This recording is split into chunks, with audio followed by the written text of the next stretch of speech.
Associate Professor in the Department of Science and Technology at Jayoti Vidyapeeth, Women's University, Jaipur. Today I am going to take the lecture on the topic Definition, Techniques and Strategies of Debugging. Debugging I have already discussed in the previous video. Okay, so those who have not yet watched that video, first you listen that and watch that, and okay, then after this video you will watch. So let's start from the definition of debugging. For a brief introduction, you can say debugging basically क्या था, हमने जो last उसमें क्या बोलते हैं bug हो जाती थी, आपकी एरर हो जाती थी, यही हमने बताया था. ठीक है, तो क्या एक प्रोसेस क्या है ये डिबगिंग कि detecting and removing of existing and potential errors, इनको आप क्या कहोगे, बग्स भी कहोगे. ठीक है, एंड इसको ये सब चीज़ें होती कहाँ पे, सॉफ्टवेयर कोड के अंदर होती हैं. ठीक है, क्योंकि डिफेक्ट्स अपन एरर्स कहाँ पे निकालते हैं, कोडिंग में निकालते हैं. ठीक है, and this can cause it to behave unexpectedly or crash. So to prevent incorrect operation of a software or system debugging, or a system debugging is used to find and resolve bugs or defects. So when various subsystems or modules are modules are tightly coupled, debugging becomes harder as any change in one module may cause more bugs to appear in another. Sometimes it takes more time to debug a program than to code it. अब debugging strategies की बात करते हैं तो debugging of course it is difficult and time consuming task.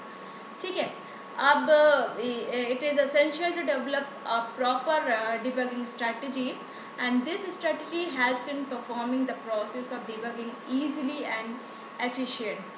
So the commonly used debugging strategies are debugging by brute force, induction strategies, deduction strategy, backtracking strategy, and debugging by testing. अब next अपन आते हैं कि जो brute force होती है, brute force का method क्या होता है, एक डिबगिंग का ही मेथड होता है which is most commonly used but least efficient method होता है.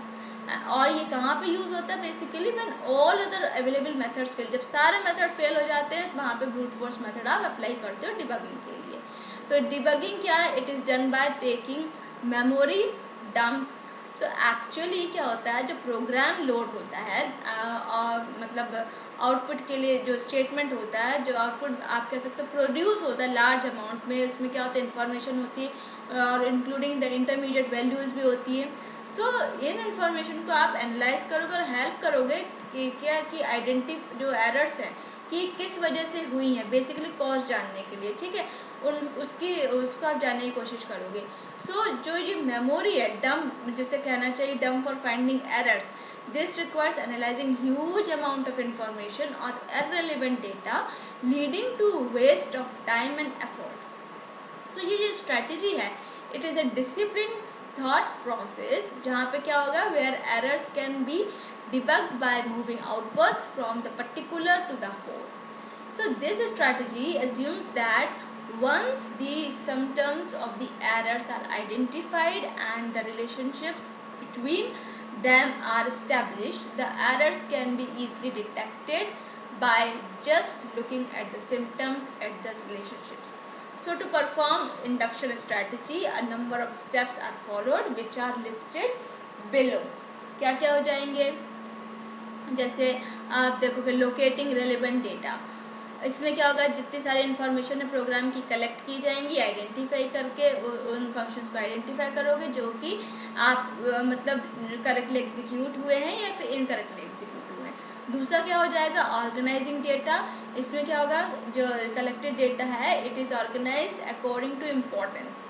ठीक है, जो डेटा हो जाएगा this consist of possible symptoms and errors and their locations in the program, the time at which the symptoms occur during the execution of the program, and the effect of these symptoms on the program.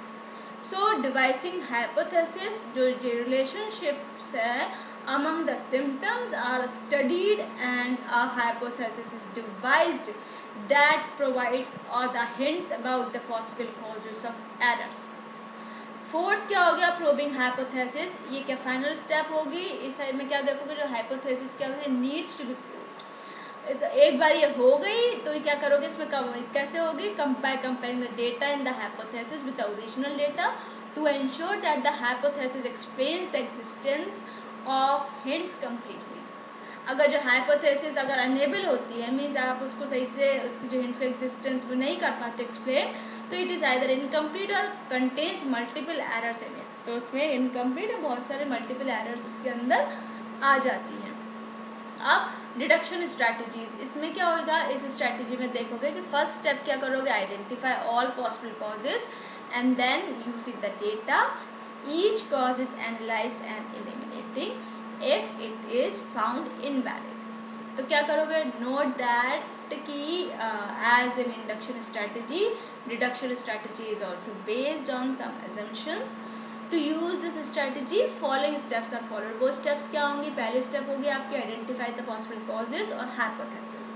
तो इसमें क्या होगी, possible causes में कि list बनाओगे जितने possible causes हैं जिसकी वजह से वो एरर हुई, फॉर्म हुई. ठीक है, अब इस लिस्ट को यूज़ करोगे आप किसके लिए, जो अवेलेबल डेटा है, जिससे कि आप सो दैट कि आप जो इसका ईजिली स्ट्रक्चर्ड एंड एनालाइज, मतलब उस डेटा को आराम से स्ट्रक्चर्ड भी कर पाओगे, एनालाइज भी कर पाओगे. दूसरा क्या हो जाएगा, eliminating possible causes using the data. Eliminate कर देना पॉसिबल कॉजेज को. तो इसमें क्या लिस्ट करोगे, जो लिस्ट बनेगी वो क्या, examine to recognise the most probable cause of error and the rest of the causes are deleted. Second क्या हो जाएगा, refining the hypothesis. इसमें क्या होगा, by analyzing the possible causes possible causes one by one and looking for contradiction leads to elimination of invalid causes. इसमें क्या, this results in a refined hypothesis containing few specific possible causes.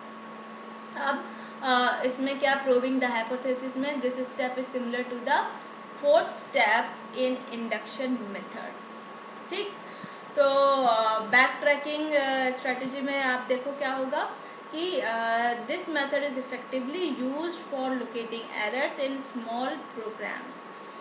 So according to इस strategy के according आप क्या देखोगे कि जब error occur हुई तो one need to start trace, एक बार ट्रेस करना प्रोग्राम को स्टार्ट करोगे बैकवर्ड.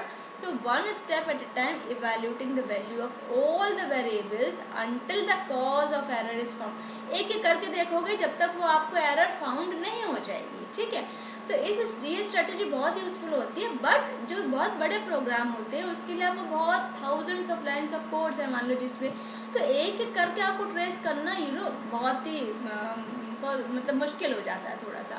अब नेक्स्ट आते हैं डिबगिंग बाय टेस्टिंग में. इसमें क्या हो गया, इस डिबगिंग मेथड में this can also be used in conjunction with debugging by induction and debugging by deduction method. So इसमें क्या देखो, एडिशनल जो टेस्ट केसेस हैं are designed that help in obtaining information to devise and prove a hypothesis in induction method and to eliminate the invalid causes and refine the hypothesis in deduction method. Note that the test cases हैं which is used in debugging are different from the test cases which is used in testing process. यहाँ पे क्या करो, the test cases are specifically designed to explore the internal program states. Okay, so this is all about today's session. Okay, and this session is powered by Digital Version 2.0 Jagoti Vidyapeeth Women's University Jaipur. Hope you are satisfied with my digital session. If you have any query, please mention in comment box. I will resolve it. Thank you.